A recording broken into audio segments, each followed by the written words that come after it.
Welcome to the opening of Dwelling in a Time of Plagues in the Absence of a Proper Mourning. I'm Saul Davis, Executive Director at the Jewish Museum of Maryland. In the Absence of a Proper Mourning is an on-site installation presented on the facade of the Jewish Museum of Maryland and an online project with a dedicated page on the museum's website. Our installation is one of many projects opening across North America as part of a program organized by Canvas, the arts and culture arm of the Jewish Funders Network.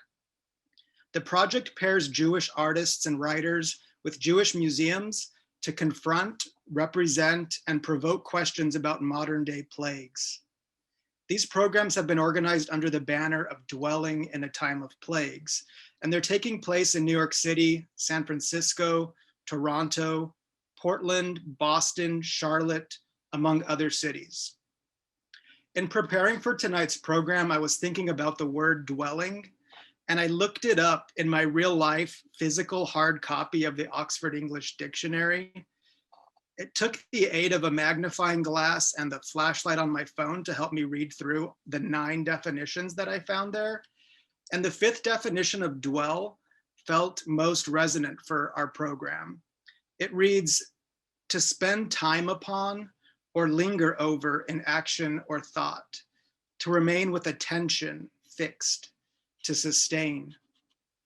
Tonight and through May 18th, in the absence of a proper mourning, we'll fix our attention on the tremendous losses that COVID has wrought in our community by focusing in on the intimacy of individual voices. I want to make attendees to tonight's program aware that during the program, we will be hearing anguished voices and looking into images of empty rooms where devastating losses have been mourned. Throughout the program, I invite attendees to place the names of loved ones you've lost during the last year, during COVID, in the chat. At the conclusion of the program, we will present and acknowledge all of them. I want to express tremendous gratitude to the artist Tal Beery for being such a thoughtful and generous collaborator on this project. Thanks to the Council of American Jewish Museums for selecting the JMM as a participant in this project. Thanks to Ronit at LABA, a laboratory for arts and culture at the 14th Street Y in New York City, for pairing the Jewish Museum of Maryland with Tal. And thanks to Canvas for all of the coordinating and conceptualizing of this massive multi-city effort. Canvas is cultivating what they refer to as a renaissance in Jewish arts and culture, and we're delighted to be a part of that program. Thanks to the board and staff of the JMM for all of the ways you have supported the development of this installation.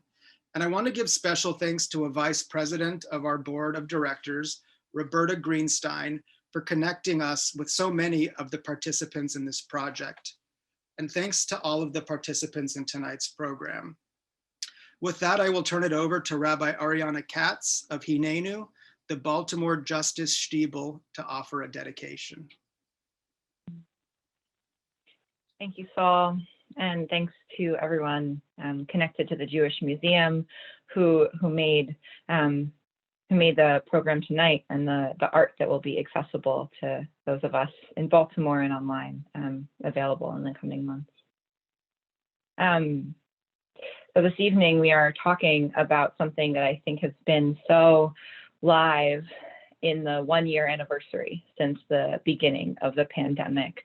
I know for me, it has felt more real than even a month ago because the dates on the calendar begin to remind me of when we began to quarantine.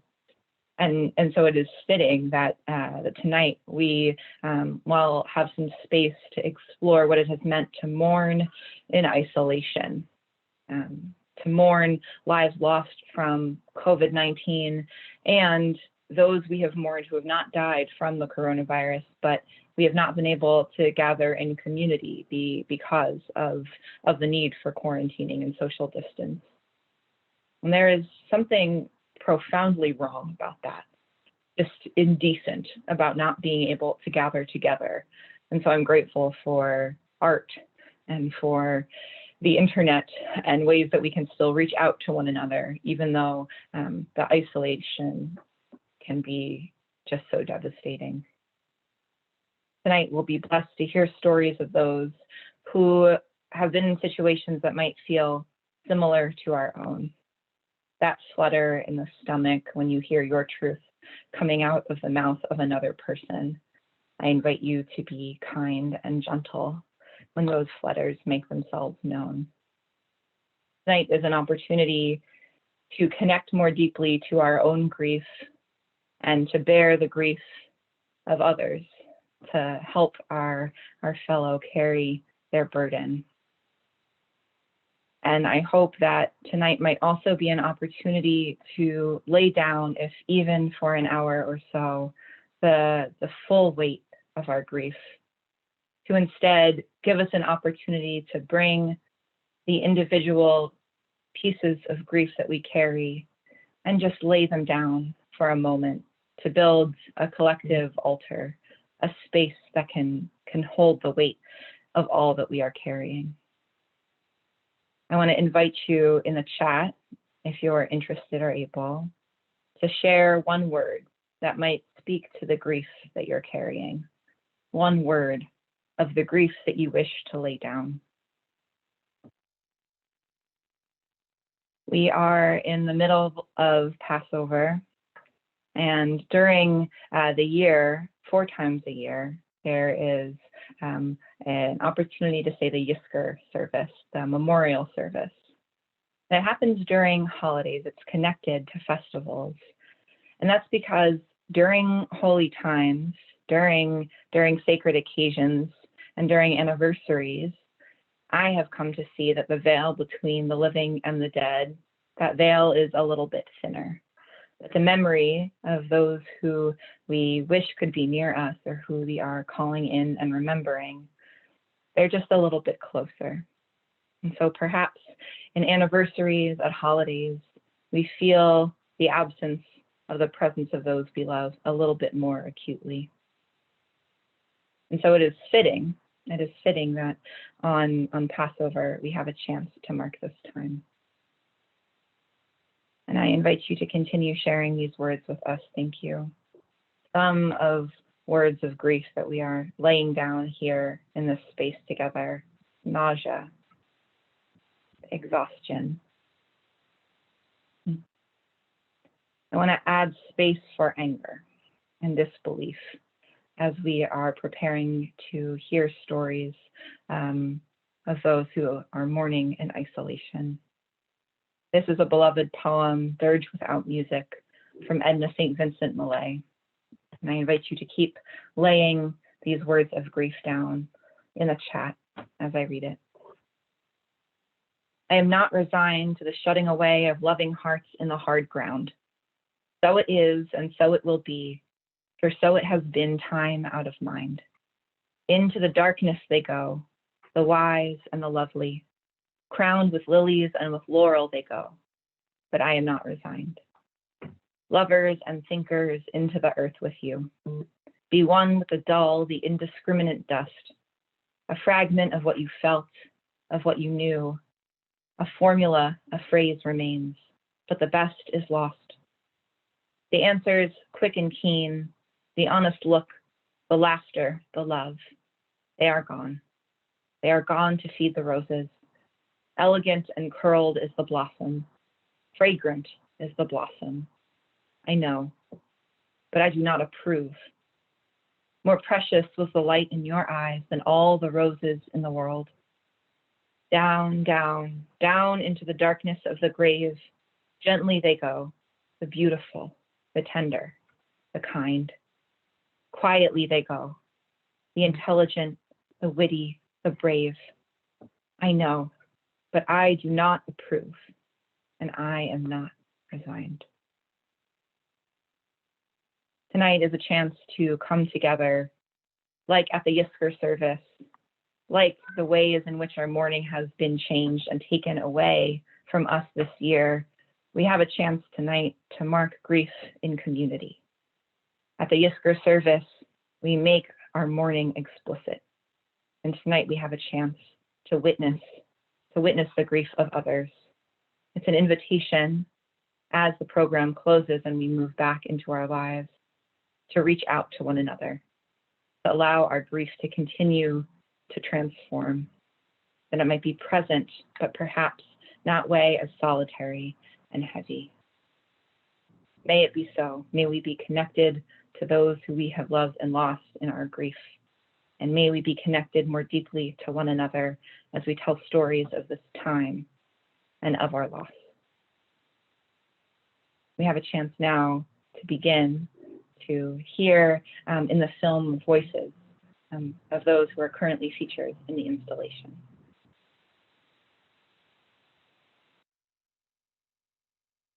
She wasn't getting better. Her lungs were, it was all focused on her lungs 100%. Nothing else was impacted, but her lungs were just getting deteriorated. And she was, every day she just was losing more oxygen. In the meantime, as all that's happening, my communication with her is very hard because she's wearing this full face mask, which is a BiPAP mask to be able to help her pressure breathe. And, you know, I could barely hear her, but I have to say that the nurses and the people around her were amazing about getting us, you know, connected whenever we can. But when she was at Jacksonville, she started to get less and less lucid, and she was starting to, you know, it was clear that the end was coming. So they arranged a Zoom call. And it was the last time seeing her. She even joked, because I had my COVID beard at the time, and I said, "Do you see my beard?" And she goes, "Oh, you look so pretty."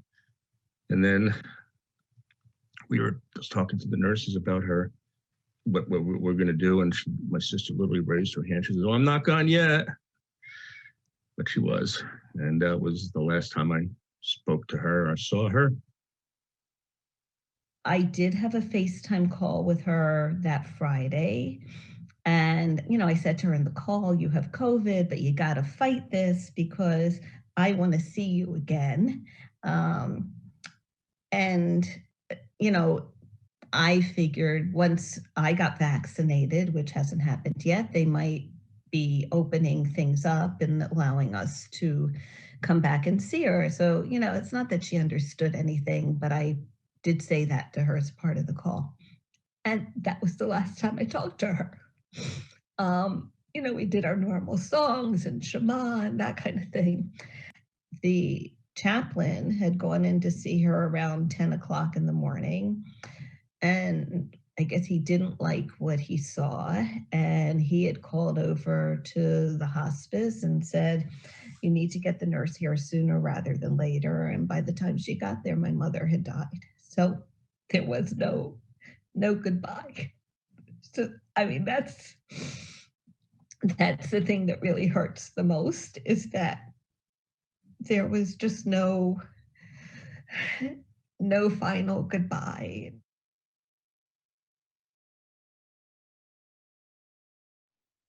My name is Ronit Mushkatlit, and I'm the artistic director of LABA, a global laboratory for Jewish culture, and the director of arts and culture at the 14th Street Y. I've heard the recordings before, but you know, it's different to listen to them right now again with you. So I'm sorry for the mix up, but my mind is with what I just heard. And I think it speaks to dwelling in a time of plagues and this project and really the work that we're trying to do. And I'm going to take another moment to just rest and collect myself. This project started over the summer, last summer, a year ago, when Melissa Yeverbaum, the executive director of the Council of American Jewish Museums, thought about a way to deal with this moment, give artists a place to work and voice what is going through them, and activate outdoor spaces of museums. Everybody was trying to think, what can we do now? How can we create, function, communicate, connect to our members and audiences? And she had this beautiful idea that maybe the outdoor spaces are the answer. And Canvas is combined of 5 organizations. Maybe these artists would be able to, in a moment, think about work, connect to museums, and create new installations that the people could come and visit without putting themselves in danger. Laba is a year-long residency of artists where we study classical Jewish text around a theme, and it felt very poignant to think about the theme of dwelling, which is actually Sukkot. We dwell in the Sukkah. And in a time of plagues, which was what we were experiencing, and thinking about an outdoor project for the fall and for the spring, for Sukkot and for Pesach. So our first collaboration and project actually was in September last year. And let's go to the first slide. Clamor in the Desert by Milta Kupfermink at the Jewish History Museum in Tucson, Arizona, with Sol. And it was an unknown world, and we wanted to respond to a local plague or problem. And Milta, who's actually the head of Laba in Buenos Aires, thought about the pandemic or the loss of exile and immigration and xenophobia. And she decided to create a sukkah made out of the same materials, like fence materials, with many different aspects within it. And in a beautiful collaborative process, we came up with what you can see right here in the slide. And we can go also to the next slide just to see another view of it. And that's actually the iteration of the project in New York, because we thought, you know, it's the same plague that can be explained through the windows of the 14th Street Y where Laba started. I'm going to read to you what Milta wrote because I think it's much more powerful than any way that I can explain the project. Milta writes, the movement of people around the world does not stop stirring. Whether immigrants, exiles, expatriates, immigrants, or refugees, all are displaced from their homes and are referenced in the sukkah. The sukkah is an unstable and temporary construction representing the fragility of human life and at the same time a shelter for anyone who feels forlorn. Kol koreh bamidbar are the Hebrew words to say, that voice that cries out for protection. The work transforms fence materials into a shelter that welcomes everyone.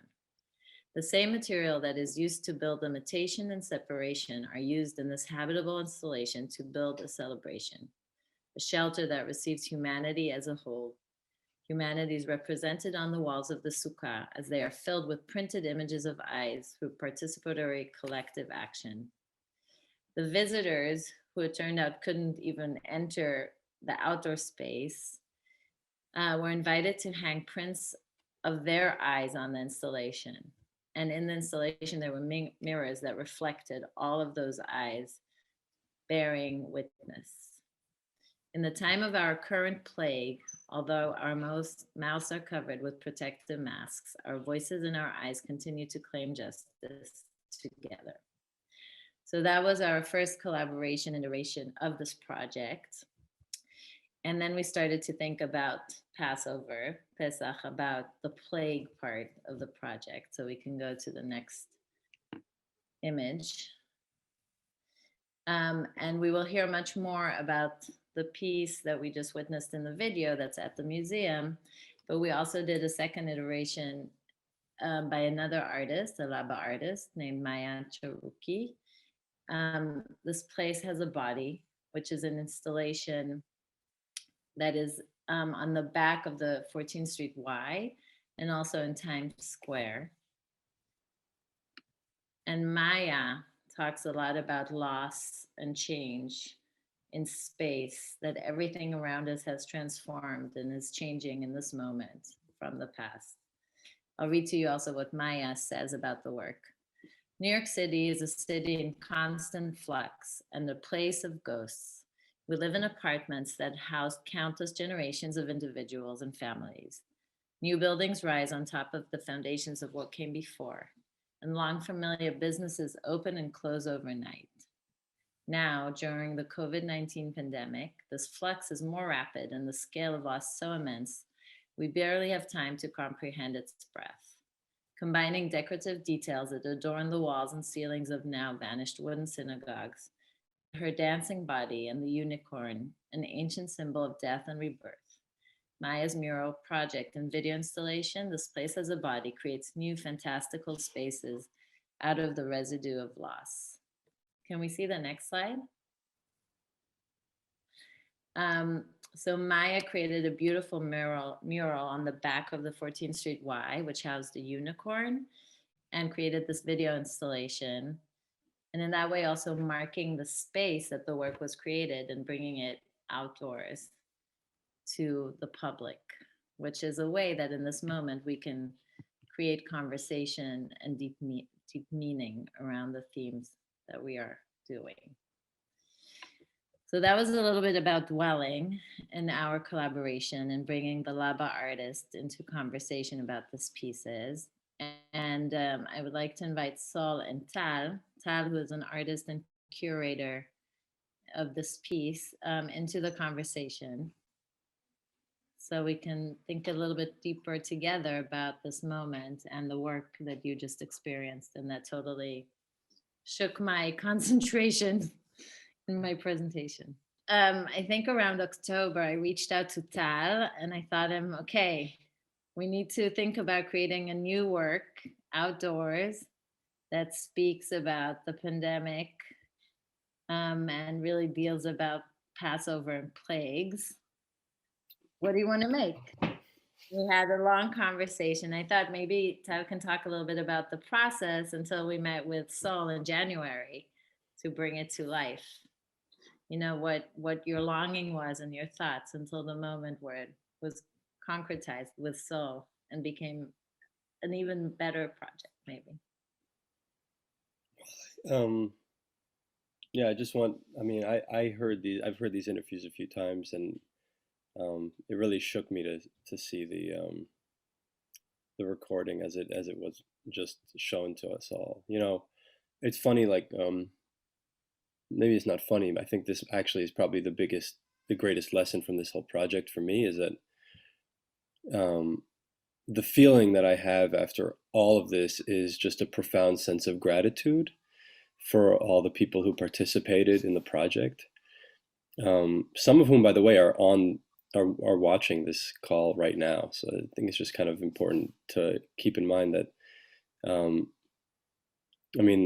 I really appreciated Rabbi Ariana's invocation in the beginning, because bearing witness to grief is just so important, and the rituals that we have typically to do so aren't available to us now, and so we kind of have to create new ways of going about things. And in a sense, that's kind of where that was the impetus for this project. In some sense, I had early on in the pandemic, I participated in a memorial service that I found really strange on Zoom,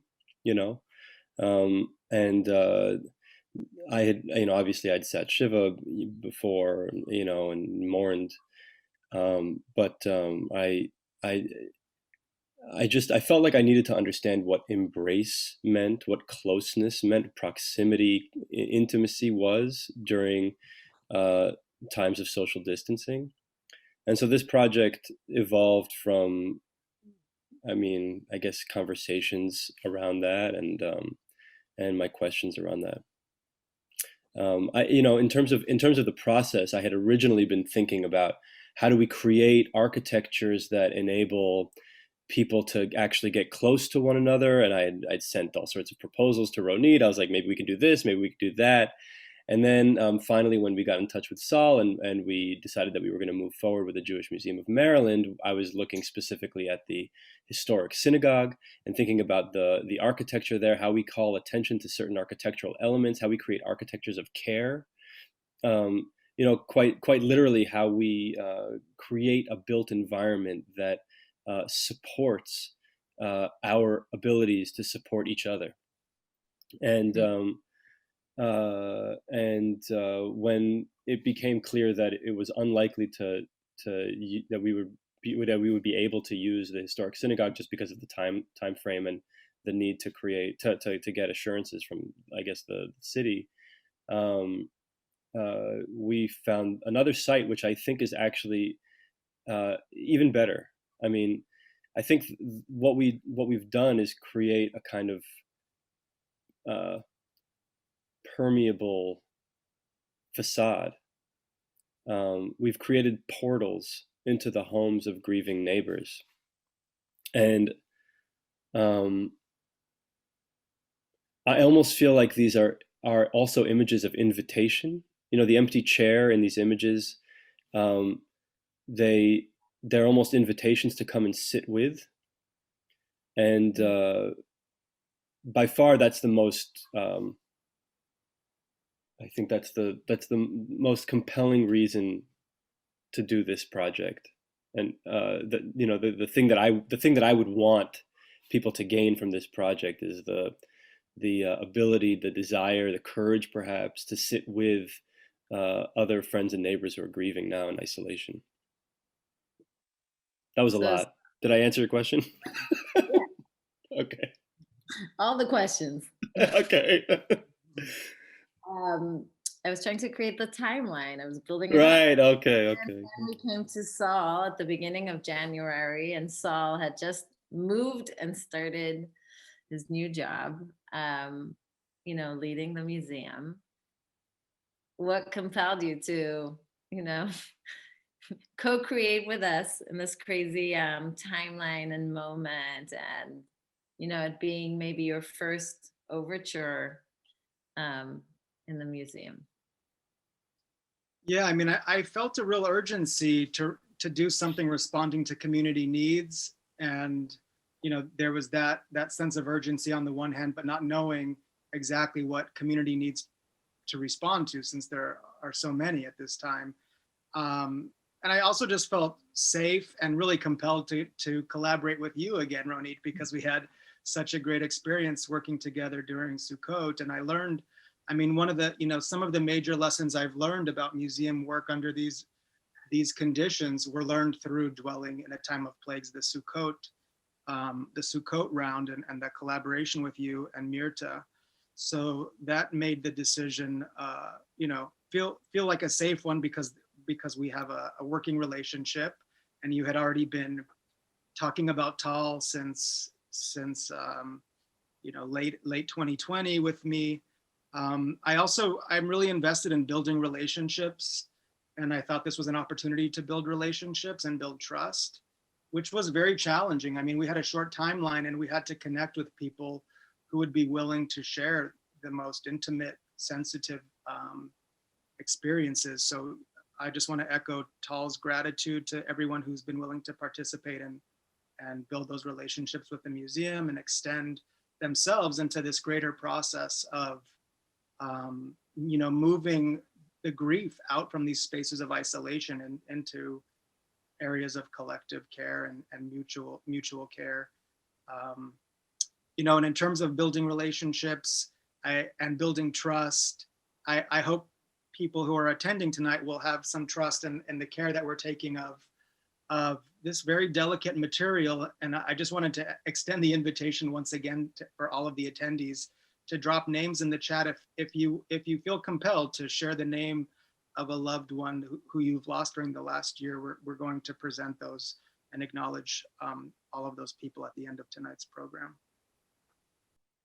I will actually go and add my husband's aunt, who died early on in the pandemic, before I think anybody of us really understood what was going on.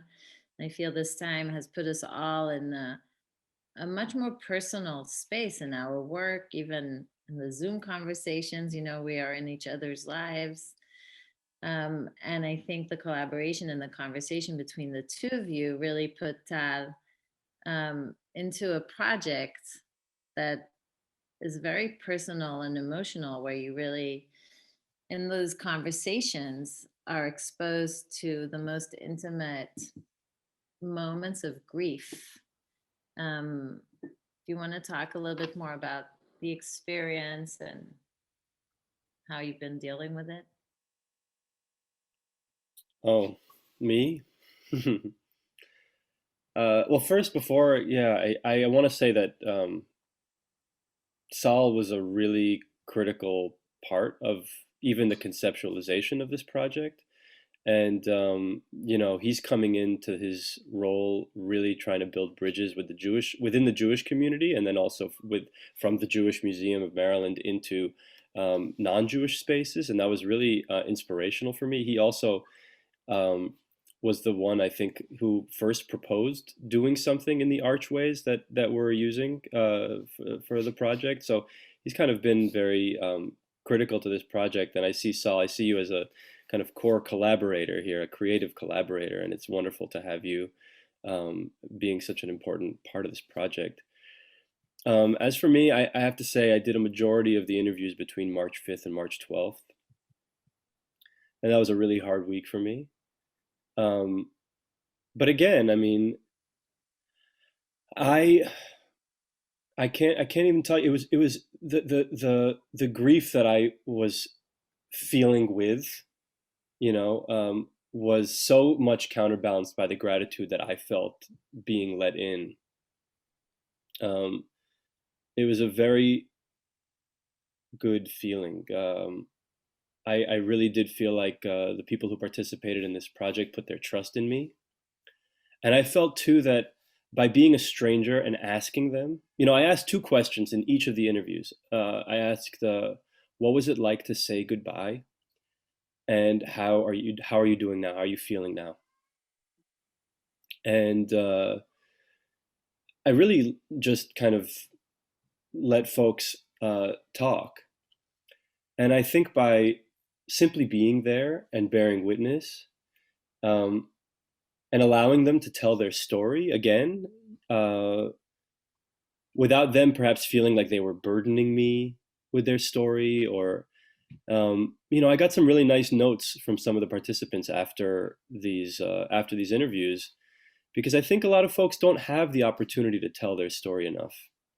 I think that's what we typically would get if we were sitting Shiva, or if we were you know, out and about in the world doing our, you know, normal everyday morning rituals, morning practices. We'd have a chance perhaps to tell our story over and over again. But it's just not available to people, and this project kind of offered that.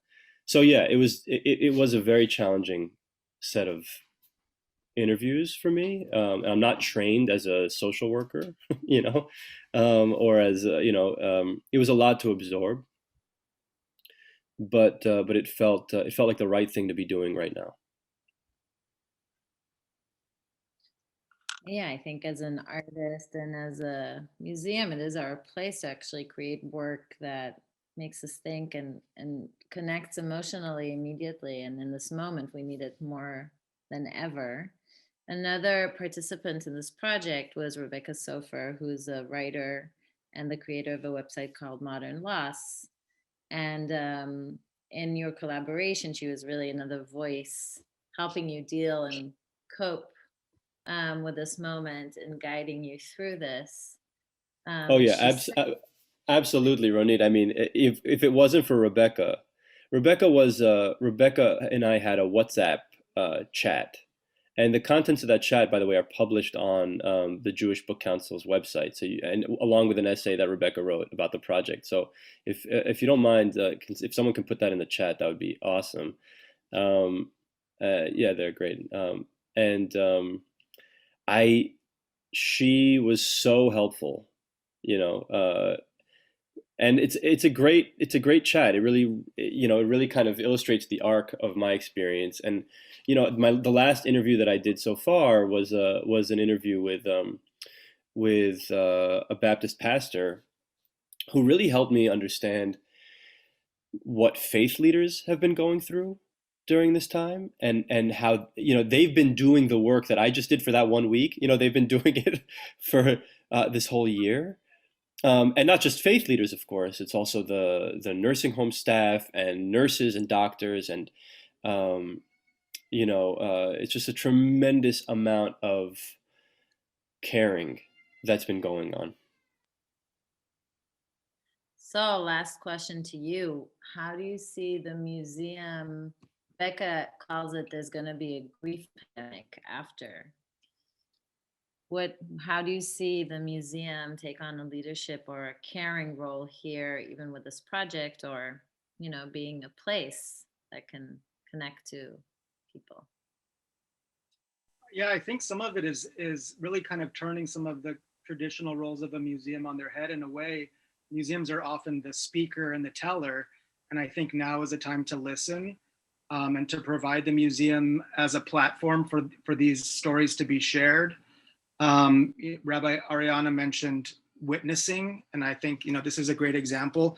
I've been thinking so much about a line from a poem that Paul Celan, the 20th century poet, a survivor of Nazi forced labor camps, he wrote a poem called Ash Glory, and it has this very well-known final line: nobody bears witness for the witness. Mm-hmm. And that's what Tal did in this project. Is he was bearing witness for those who were bearing witness to the loss of their loved ones, and it's such an important and often overlooked role.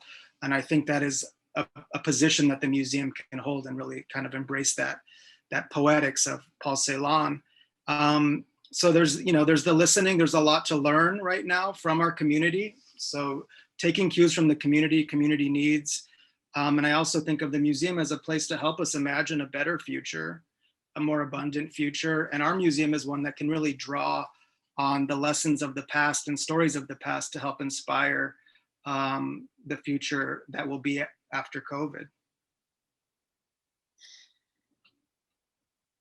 I think, yeah, we will have lots of moments where we inverse and reverse our traditional roles to step up to this moment. And we will have an opportunity to ask more questions after. For now, we are going to go back and hear more excerpts from the interviews of 3 additional participants, 2 of whom will be featured in the outdoor installation at the museum starting on April 23rd. So it's a changing exhibition. And following that, we will be joined by musician Laurie Sen, who will be performing Adio Querida in Ladino. I'm just going to tell you a little bit about her before we go into the recording. Laurie is a Turkish mezzo-soprano.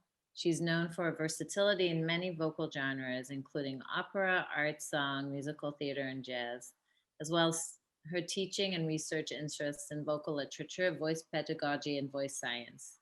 She's an expert of the Sephardic art song genre that compromises Western classical settings and arrangements of the traditional Sephardic folk literature.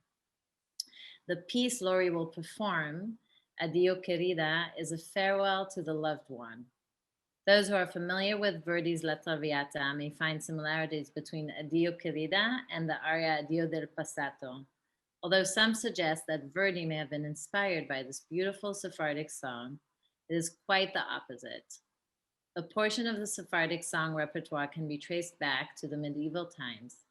However, a large number of these songs were altered or created or recreated throughout the history under the influence of the surroundings of the scattered Sephardim communities. In this particular case, the Sephardic tune is derived from the famous Verdi aria. So before we welcome Laurie, let's listen to the selection of the participants' stories.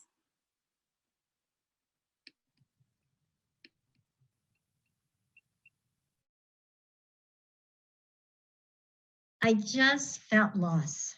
I just felt grief. I just felt we were robbed because of COVID and this pandemic to say goodbye. We didn't have the tools that we do in our culture of mourning. We didn't have those 3 days of wakes and coming together and sharing your loss. I felt robbed of that. And I couldn't hug or cry on the shoulders of the people I needed to. And to know that she died alone. Nobody's saying goodbye to her. Nobody had talked to her in 2 days. It's painful knowing that. And to know someone and so many of our 500,000 people we lost died, many of them, if not most of them, alone in a hospital with tubes hooked around them. I'm a retired nurse, so I have seen death. And I had the opportunity to be with many who died alone, but I was there holding their hand and talking to them. So I know those nurses were with those people who didn't have family at their bedside, and that's a comfort. There is a process in the African American church and community where we have a sitting up when the person goes home, where we go to the home as group, where we prepare food, which is a part of the healing, and we couldn't do any of that. We couldn't have the proper home going, and we couldn't have the repast once again with food and fellowship that we would normally have. And were videotaped services. It was horrible. And when we are back, we're going to acknowledge all of those folks again, not to relive pain of their loss, but to show the proper respect that they deserve. I even had to have graveside funerals when COVID was at its height, with people actually falling out because they couldn't sit with grief. Going into it, we felt really bad that we wouldn't have the normal process of Shiva. But as it turned out that day, the burial service was actually comforting. It was very intimate. The rabbi spoke, and my sister spoke, and one of my nieces spoke. And we all stood there, and that actually worked out. It was emotionally satisfying. We did a Zoom Shiva that night. We kept it very small. We chose to keep it to people who knew her well. So a friend who's a cantor conducted a service for us. And then he left, and my family plus a couple of out-of-town cousins and a few local close friends who had been in my mother's life for years spent time together on Zoom, reminiscing and talking and processing. So the things that we did were good and helpful and satisfying. But I certainly missed having the opportunity to have friends come by, to be together, to mourn as a community. I definitely missed that. I got cards and phone calls, and that helped. But I think our Jewish rituals of mourning are so good and helpful, and not having all of that was tough.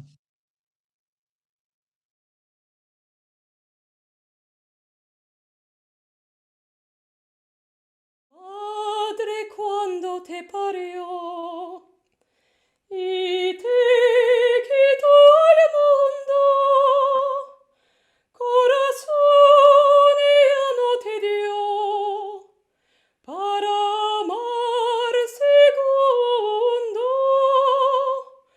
corazón ya no te dio para amar segundo. Adiós.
amargates tú.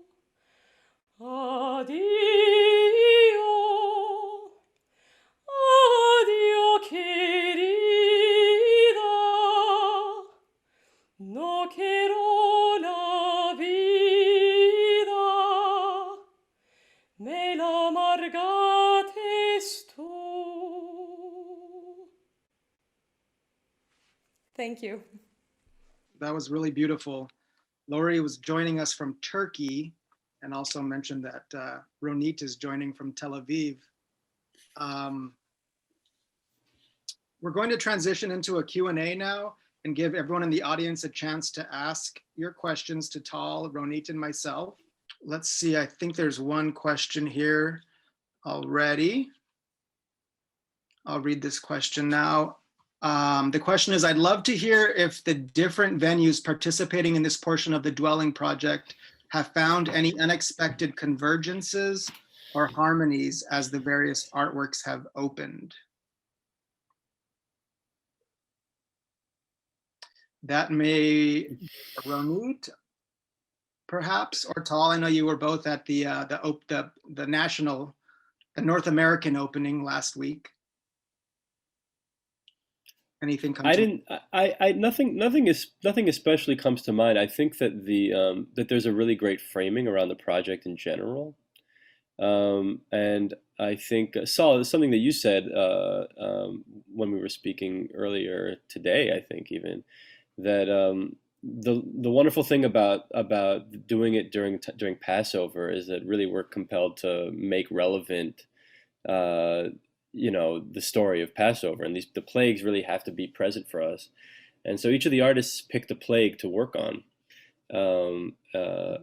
and a modern plague, yeah. And so there really did seem to be this moment, kind of a collective introspection from all these different artists and institutions that was really wonderful to be a part of. Yeah, I think it felt like a bigger response, like a Gesamtkunstwerk. I love that word. And I always love that word, no matter what. When the elements come together, but what they express is bigger than its parts. So it felt like a moment where we can do something and respond and have a conversation about modern illnesses and plagues, but through art, through what we really feel connected to. Okay, let's see here.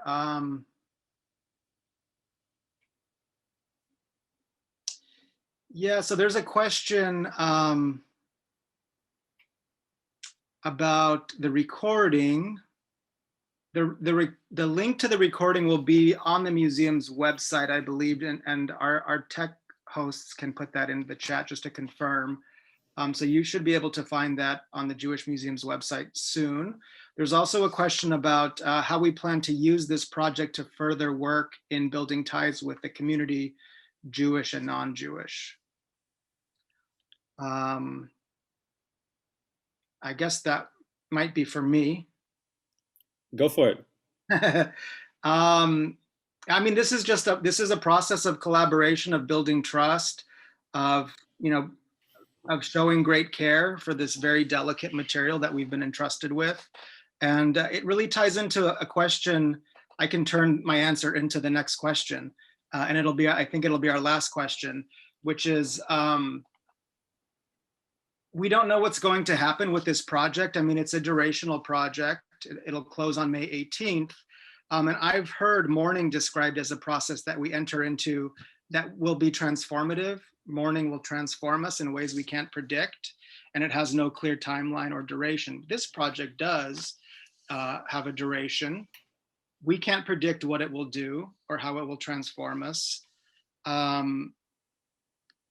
So I'm just curious to ask both of you, what sort of transformations do you imagine happening over the 8 weeks the installation will be there? And do you imagine any sort of possibilities for the web presence to continue to be live and active after the installation comes down? I can answer the first part of that question.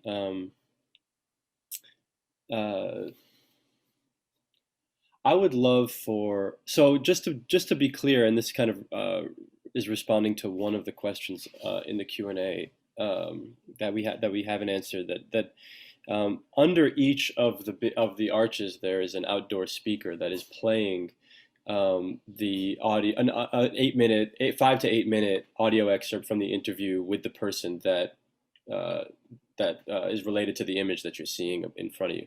So what I'm really hoping is that, and by the way, the image is it's a screenshot from the Zoom interview, so it's a pretty low quality image. It's a very pixelated image when you come up close to it, and it's printed so large that it's very pixelated in front of you, and the audio isn't playing very loud. It's playing just loud enough so that you really have to approach the image to hear the audio. And the idea is to kind of create this relationship with distance and closeness. And you really have to step back to see the image. You really have to approach the image to see to hear the audio. And I would love for the site to be a place for quiet reflection. That's really what I want more than anything else. I want people to bear witness. And something that Rabbi Ariana said in the beginning, which I just thought was brilliant, and I wrote down, is to mark grief in community. I mean, because, you can't take somebody's grief from them. That's just impossible. You can't carry it for them. Grief is something that you have to do alone in some sense, but you can mark it. You can bear witness to it, and that helps. So I hope that people can have a moment for quiet reflection in front of the museum during this time. Sorry, what was the second half of the question? Ronit, do you want to add anything? Well, I would love for the project to continue actually in New York also. So that's my kind of hope for the next iteration, and maybe then it moves to new places, because I think, like Rebecca said, there's so many more waves of this pandemic that are gonna hit us that we will have to bear witness to and deal with, that I hope we can be there for each one of them and create spaces for communal mourning or taking time together to address it, not to just move back to life and back to our rhythm as if there isn't this huge gap in all of us of this year. Yeah, what Rebecca likes to say, which I think has been really useful for me, is that for every person who's passed, there are 9 people mourning. And and we're not just talking about folks who've passed from COVID. The more than 500,000 people in the United States that have passed from COVID. We're talking about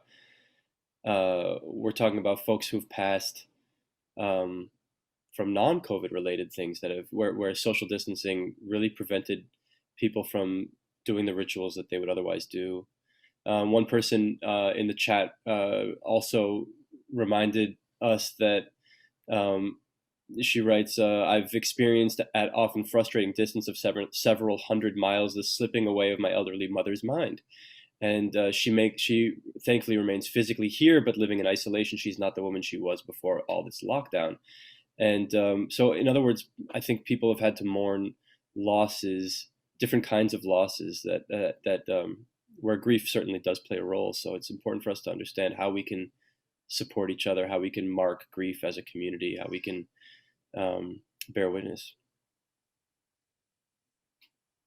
Thanks to both of you. I'm going to just try to answer the 3 questions here very quickly.